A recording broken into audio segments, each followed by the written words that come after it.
And good day, ladies and gentlemen. Now, I've been having some thoughts about what to do for the sweet course for our coronation celebrations and for the garden party next week.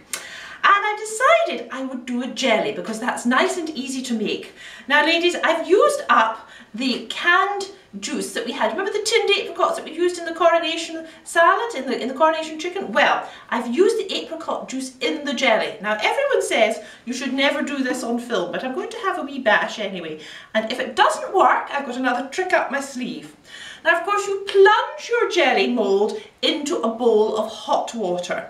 I have heard it say that you should actually try and release the seal slightly on your jelly just before you upturn it. Now, I'm wondering, is this going to be enough? Shall we go for it, ladies? What do you think? Shall we? Let's have a go. If it doesn't work, well, hey ho. So I've got a nice serving dish here. I'm going to place that on like that. Turn my jelly up like that. Give it a bit of a shake. Oh, I think I hear the right noise. Right, ladies, this is the moment you've all been waiting for.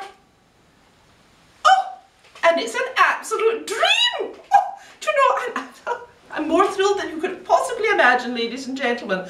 Right, you'll notice that I put a tea towel here. You probably think that's a bit silly, but it just does stop the bowl from moving about because, of course, it's quite heavy and it's wet underneath. We're just going to move this to the side. One moment, please. I'll be back in a minute.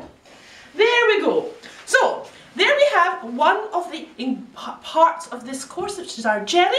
And the next thing, ladies, I'm going to suggest to you is that you make a rhubarb fool. For that, you're going to need a pint of custard. Now, a way to make this creamier is to add some evaporated milk, which I have here. I've put some evaporated milk into my custard and then made it up to a pint and then made it, and as you can see, nice and thick. And then I have stewed a pound of rhubarb. And then I've pureed it by putting it through a sieve. Some of you might be more sophisticated and have one of these fancy blenders from America.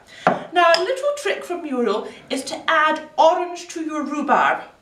I have put in the grated rind of an orange and the juice as well, and it just sets it off a treat and just gives it a nice little tartness to it.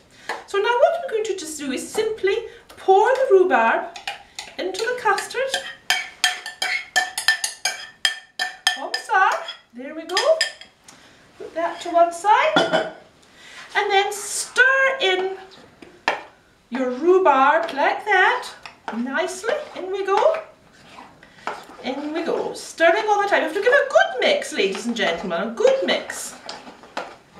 And then I've got these rather nice little serving dishes. I thought they would be really nice for Coronation Day. They've got the gold and they've got little thistles on them. So I thought that was quite appropriate. So just simply spoon it into the dish. A nice rhubarb fool. The Queen's supposed to like gooseberries, but gooseberries are not out at this time of year, and I'm sure you've got lots of rhubarb in your garden, ladies and gentlemen. And of course it's so important, even although we're just out of rationing, we still haven't got a great abundance of food. Now, I would suggest that you put just a little bit of crystallised ginger on the top, comme ça. And if you haven't managed to get hold of any cream, which is still quite difficult, you could pour just a little bit more evaporated milk on the top, like that. And that just makes it a perfect little treat. So there you are. Now, you'll probably see some other bits and pieces here on my table. You'll notice I've got here this wonderful looking dessert here for serving with coffee. Now, my suggestion here is this. Some of you might know it as honeycomb, but I've done a little bit of extra with it, and I'll give you the recipe later. But I'm going to call this Golden Coach Crunch, just to make it so appropriate to the time that we are in just now. And that's delicious, ladies, with a cup of coffee or perhaps some tea, if you prefer that. And you could also, if you like, if you're feeling a little bit devilish, put it into a bit of ice cream.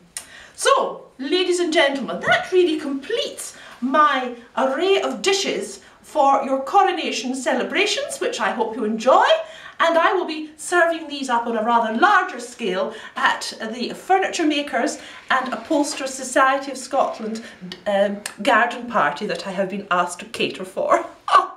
So, I hope to see you again soon, ladies. Goodbye.